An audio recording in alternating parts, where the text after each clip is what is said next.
This is a stimulus check update and daily news report, and more stimulus programs are starting to pop up. One new state is giving out $950 to families. One new city is giving out $450 per month for an entire year. And I'll give you the latest stimulus check articles like this. Fourth stimulus check update, surprise payments being sent now as $1,800 also set to be sent out this month. Bernie Sanders is urging President Biden to not expand and increase prices for Medicare, which could increase by an additional $21. Also, I'll play the latest video clips regarding the Build Back Better bill and student loan forgiveness, how one Congress member is still pushing for federal student loans to be forgiven, and I'll give you some other important updates as well. Hope you're having a wonderful weekend. If you appreciate the fact-based, fast-paced updates, hit the like button down below. So job growth disappoints in November with a gain of just 210,000 jobs despite high hopes. So in the previous month, in October, there was 546,000 jobs gained, and Wall Street expected there to be 573,000 jobs gained in November, but there was just 210,000 jobs. Probably going to hear a lot about that over the next few days. Let's give you the latest stimulus check article. So the latest state to give out stimulus payments is Tennessee. So some Tennessee families to receive $950 payment from federal pandemic emergency fund. After receiving more than $12 million through a federal pandemic fund, Tennessee will send $950 to families who qualify under a Department of Human Services program. This is going to be a one-time payment. They announced this on Thursday. And funds should automatically reach families through their electronic benefit transfer cards. And this is going to child-only households. So even if it is not your child, it's basically saying aunts or grandparents or whoever's living in the house, that if there's a child in the house that you could get it. At least that's what I got from this article. I'll give you more updates on that as we get more information.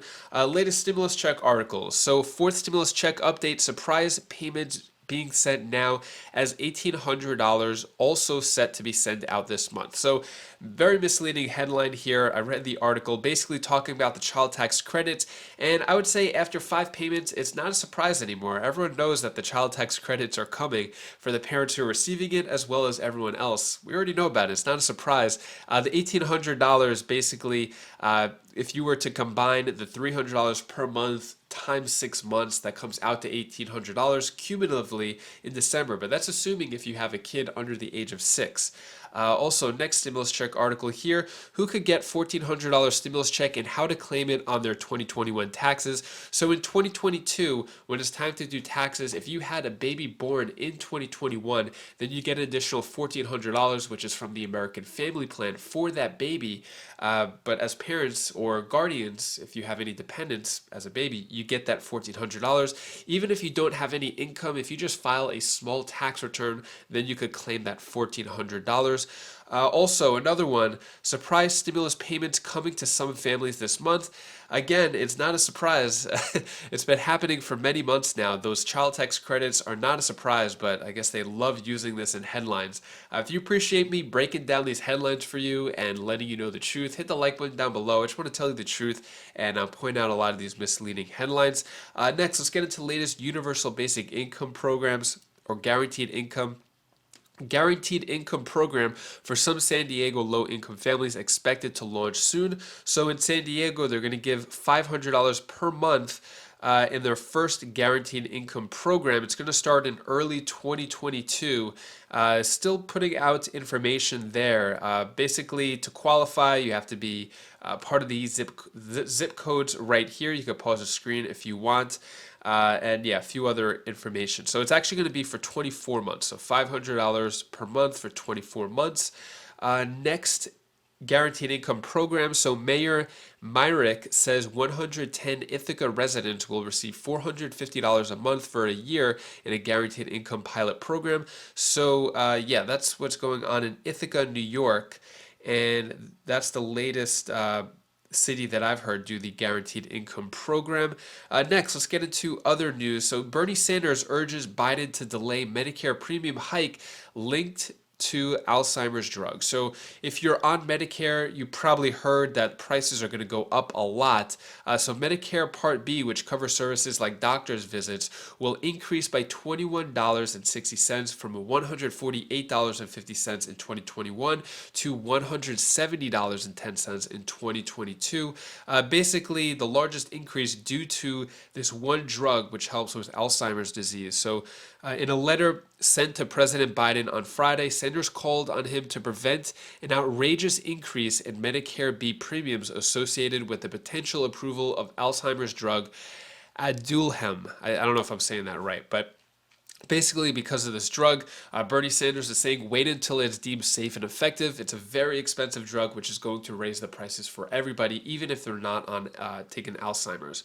When it comes to the Build Back Better bill, still inching along. We're still getting a lot of pushback from Republicans as well as Joe Manchin and Kyrsten Sinema. Democrats seem like they want to get it done by either December 13th or before Christmas. Not sure if that's going to happen. We still haven't seen the finalized bill or any consensus from Joe Manchin or Kyrsten Sinema. Here is Republican Senator Pat Toomey talking about why the Build Back Better bill is not a good idea. I also want to touch on the important point that Senator Kramer correctly made. The CBO has not said that the Build Back Better bill will be fully paid for. He correctly noted that it would result in an increase in the deficit totaling $367 billion over the 10-year period, not counting any additional revenue that would be generated by additional funding for tax enforcement. But when you take that number into account as well, which is $207 billion, you are still left with a $160 billion estimated increase in the deficit over the 10 years. But it's actually much worse than that because by design, the spending in this bill is heavily front-loaded, with the expectation that supposedly expiring programs will actually be continued. If you look at CBO's numbers for the first 5 years, the deficit increases by $804 billion. That is $804 billion in additional deficits, which means $804 billion increasing in the debt we would take on, which is why our Democratic colleagues need such a big number by which to raise the debt ceiling, and why they are so unwilling so far to use the tool that is available to them to pass the debt ceiling increase with a simple majority vote, the reconciliation tool, because it also requires that they specify just how much debt they want to run up. So, Mr. Chairman, I think it's important to set the record straight on those matters. I thank the ranking. So on this channel, I like to give you both perspectives, both Republican and Democrat. The Republicans' perspective basically saying with the Build Back Better bill, it's going to increase inflation, that is going to add to the deficit. And you heard Pat Toomey pointing out a few numbers there. Meanwhile, on the other side, Democrats are saying it's going to decrease inflation and not add any money to the deficit because it's fully paid for. So who do we believe? We have the CBO score, which is supposed to be in the middle, neutral numbers, basically saying that it is going to add to the deficit, but meanwhile, Democrats say otherwise. So I don't know. Let me know your thoughts on all that down in the comments below. When it comes to student loan forgiveness, so millions of borrowers will have to start paying federal student loans again. Senators want to know if servicers are ready. So basically, what's going to happen here is if you have federal student loans, it is going until January 31st, 2022, which means February 1st of 2022, just less than 2 months away, federal student loans are going to have to start to be paid again. Meanwhile, a lot of people in Congress, Democrats only, are trying to get student loans forgiven. Haven't heard anything from President Biden, but still senators and representatives in the House are trying to push for federal student loan forgiveness up to $50,000, even though President Biden campaigned on the promise of $10,000. Still haven't heard anything from President Biden. Here is the latest from Representative Jamal Bowman talking about why federal student loans need to be forgiven. Today, we are focused on federal student loans. This global pandemic, which is very much still with us, has been hard on Americans in so many ways. One source of relief the federal government has been able to provide is the pause on federal student loan payments. That pause is scheduled to end after January, and tens of millions of Americans will have to resume monthly payments on their loans. Millions of people will yet again be faced with terrible choices between paying off their loans and putting food on the table, or paying for childcare, or paying medical bills. Student debt is a national crisis. It was a crisis before the COVID-19 pandemic, and it is an even bigger one now. I can't think of a better opportunity to cancel student loan debt. Today, over 40 million borrowers owe a combined $1.8 trillion in loans, and the share of people who are able to make payments high enough to reduce their principal balance has been rapidly declining. That means for years, people have been doing all they can to make monthly payments, but can only afford to keep up with the interest that accrues.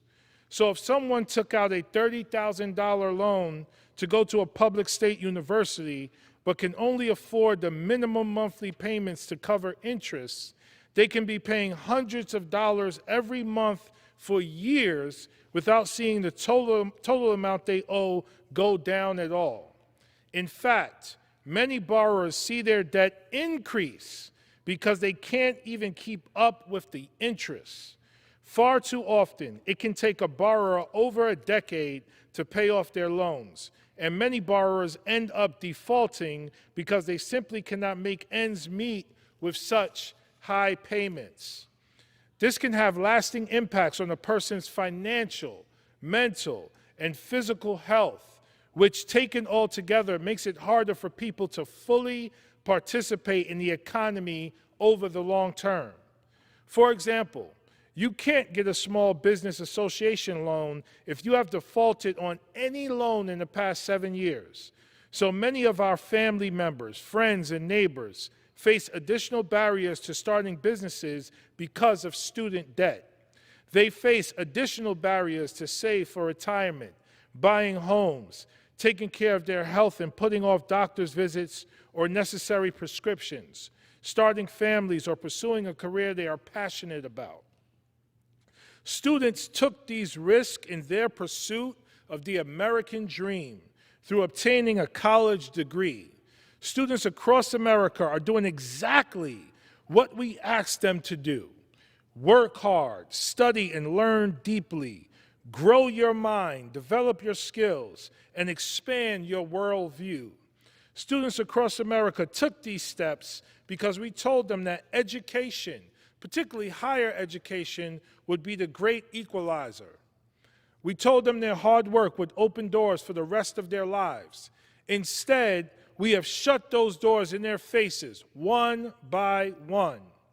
And we have disproportionately done this to Black and Latino, Indigenous, and poor students.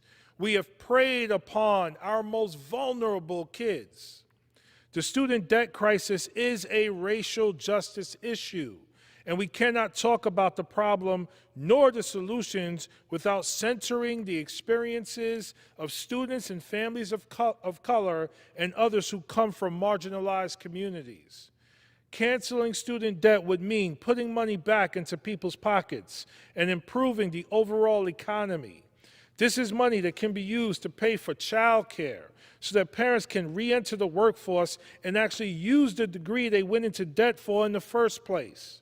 This is money that can be used to start a business or buy a house or pay for necessary health care. This newfound freedom will open the door to pursue a passion or purpose like teaching, nursing, or public service, rather than one that just pays the bills. This freedom will improve one's quality of life and provide the self-determination necessary for quality long-term planning. Canceling student debt would go a long way in reducing the racial wealth gap and the racial home ownership gap, and would help address many of the systemic barriers Black and brown families face. It is time to cancel this predatory student debt to give the American people a fresh start and accelerate both the economic and social well-being of our nation. So what are your thoughts on what Representative Jamal Bowman said about federal student loans being forgiven? Do you agree, disagree? One of the arguments I hear is, what about people who just paid off their federal student loans that have been doing it for, 10 years, 15 years, or a few years? Do they get anything too? There's always that argument. Let me know your thoughts on all that down in the comments below. And that is all the stimulus news that I have for you today to hopefully brighten your day a bit. Here's my daughter Bella's tip of the day. Hi guys, this is Bo. This is the tip of the day. So this is the one thing that you should really know. What are the things that makes you happy? Tell me. What is it? Being with your family, because being with my family makes me feel so warm and comfy in the inside. And also, a second thing that I love doing is I love being with my sister. I know she's a bit crazy. So this is all the things that I wanted to say in the comments. And say anything in the comments below if you want to do anything. Bye. Thank you so much for watching. If you've watched a few videos and haven't subscribed yet and want just the facts of what's going on, no hype, no dragging out things, subscribe to the channel. Also, here's some video clips of the kids doing some fun stuff at the trampoline park the other day. And I hope you have a great rest of your weekend, and I'll see you tomorrow, Monday, with a new video as usual. If you want to check out any of my other channels, you could click up here, and I'll see you in the next video. Take care, be safe. Thank you for watching.